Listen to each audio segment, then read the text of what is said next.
Hello बच्चों, आज मैं आपको आधुनिकीकरण का प्रभाव पश्चिमीकरण का प्रभाव मैं पढ़ा चुकी थी। अगला टॉपिक है आधुनिकीकरण और पंथ निरपेक्षीकरण। पहले आधुनिकीकरण क्या है ये समझ लीजिए। आधुनिकीकरण का है मतलब बच्चों कि नई शैली को अपनाना या कार्य करने के नए तरीक़ों, नई टेक्नोलॉजी और किसी चीज़ को बनाने की, उगाने की नई नई प्रक्रियाओं का प्रयोग करना। फॉर एग्ज़ाम्पल के लिए पहले खेती में बैलगाड़ी या दूसरी परंपरागत औजारों का प्रयोग होता था, लेकिन जैसे जैसे नई नई टेक्नोलॉजी का आविष्कार होने लगा, हमने हर क्षेत्र में अपने किसी भी काम को करने के लिए, चाहे वो कृषि हो, कृषि में हमने ट्रैक्टर और नए नए तरह के औजारों का प्रयोग किया। घरेलू कामों में हमने मिक्सी, वॉशिंग मशीन या ऐसे ही पढ़ाई के क्षेत्र में अब आप देख ही रहे हैं, आप ऑनलाइन मोबाइल यूज़ कर रहे हो। तो इस तरह हम देखें तो आधुनिकीकरण का अर्थ है प्रौद्योगिकी या टेक्नोलॉजी और उत्पादन प्रक्रियाओं में होने वाले सुधार से है। जैसे हम कहते हैं अब जल्दी हो जाता है ये काम या बहुत आसान हो गया है। आधुनिकीकरण का आशय पश्चिमी यूरोप या उत्तरी अमेरिका ने अपनाया। इसका अर्थ ये है कि वह बदलाव टेक्नोलॉजी में या उत्पादन में जिसे यूरोप और अमेरिका जैसे देशों ने अपनाया और वो आगे बढ़े। भारत में पूंजीवाद का प्रारंभ उपनिवेशिक शासन मतलब अंग्रेज़ों के शासन से जुड़ा हुआ है। भारत में आधुनिकीकरण, पंथ निरपेक्षीकरण का प्रारंभ भी उसी काल से जुड़ा हुआ है, अंग्रेज़ों के शासन से। भारतीय अनुभव इन विषयों में पश्चिमी अनुभव से अलग है, क्योंकि भारतीयों का अनुभव किससे जुड़ा है? डायरेक्ट आधुनिकीकरण से नहीं, बल्कि आधुनिकीकरण लाने वाले अंग्रेजी या औपनिवेशिक शासन से जुड़ा है। इसके प्रमाण के तौर पर आप 19वीं सदी में समाज सुधार आंदोलनों का स्मरण कर सकते हैं। हम पश्चिमीकरण और समाज सुधार आंदोलनों में से एक स्पष्ट संबंध पाते हैं, क्योंकि जितने भी समाज सुधार आंदोलन में के बच्चों, चाहे वो करने वाले राजा राम मोहन राय हों, स्वामी विवेकानंद, राणा डे और इस तरह और भी बहुत सारे लोग थे, दयानंद सरस्वती, ये सब लोग कहीं ना कहीं पश्चिमी शिक्षा या आधुनिकीकरण जैसे या पंथ निरपेक्षीकरण जैसे विचारों जो कि यूरोप भारत में लेकर आया से पूरी तरह प्रभावित थे, और उन्होंने उस प्रभाव के वशीभूत होकर ही भारतीय समाज में फैली कुरीतियों, बाल विवाह, दहेज प्रथा, सती प्रथा, विधवा का फिर से विवाह न होना जैसी प्रथाओं का और ख़ास तौर से स्त्रियों की शिक्षा और जागरूकता जैसे विषयों का उन्होंने खुलकर विरोध किया। और स्वतंत्रता आंदोलन के पहले ही भारत में समाज सुधार आंदोलन की शुरुआत हो गई थी।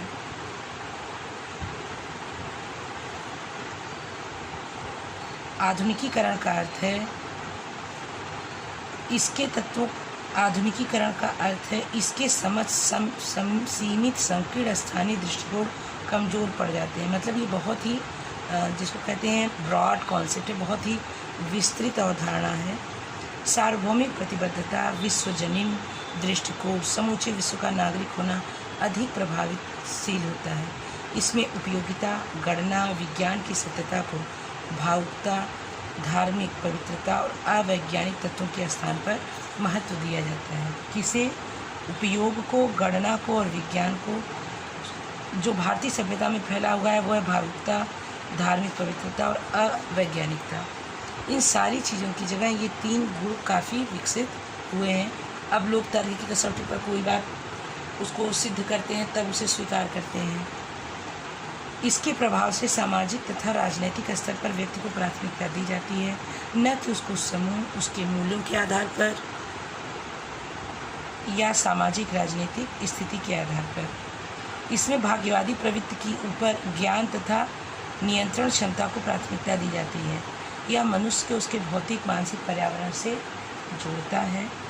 अपनी पहचान को चुनकर अर्जित किया जाता है, न कि जन्म के आधार। या अगर और आपको ईजिली मैं समझाना चाहूँ तो आपने पुनर्जागरण पढ़ा है, जैसा कि पुनर्जागरण में था कि हर परंपरागत विचार को त्याग दिया गया, चाहे उसमें ईश्वर का संतान, राजा और पोप, इस तरह की बातें कही गई।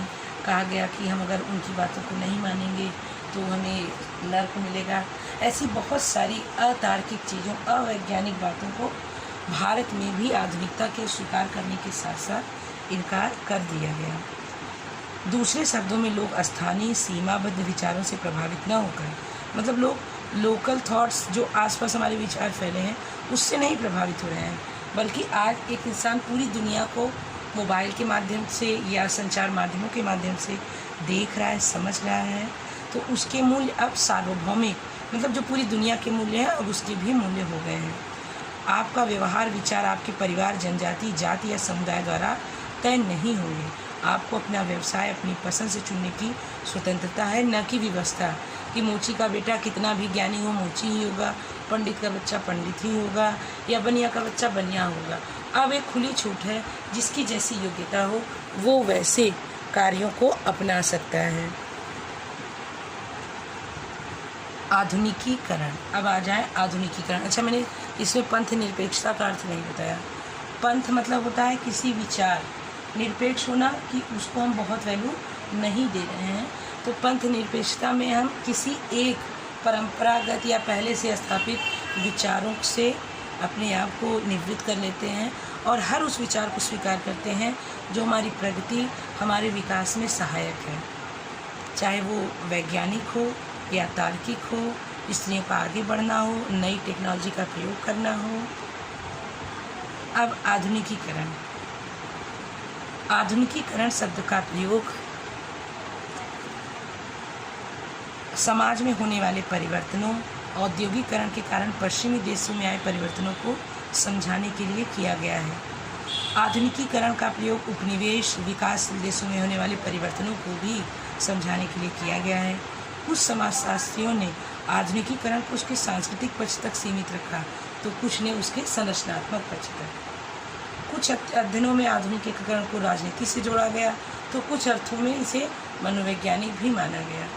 कुछ ऐसी एक प्रक्रिया मानते हैं तो कुछ इसे प्रतिफल के रूप में भी स्वीकार करते हैं। वास्तव में देखा जाए तो आधुनिकीकरण की अवधारणा का संबंध वैज्ञानिक मूल्यों से है। वैज्ञानिक मतलब जो सत्य हो, तार्किक हो और जो हर जगह वही निर्णय देते हो। यह किसी समाज संस्कृति के दायरे में नहीं है। आधुनिकीकरण के बहुत सारे आयाम हैं या पहलू हैं। इसे कई स्तरों में देखा जा सकता है, जैसे व्यक्ति का आधुनिकीकरण, समूह का आधुनिकीकरण, समस्त समाज का आधुनिकीकरण। एक प्रकार की सामाजिक, आर्थिक, राजनीतिक व्यवस्थाओं की ओर परिवर्तन की प्रक्रिया है जो 16वीं से 19वीं शताब्दी तक पश्चिमी यूरोप, अमेरिका, एशिया और अफ्रीकी देशों में विकसित हुई। आज के लिए इतना ही। आप इसे पढ़ लीजिएगा, आगे का फिर मैं वीडियो बनाऊंगी तो आपको जल्दी समझ में आएगा।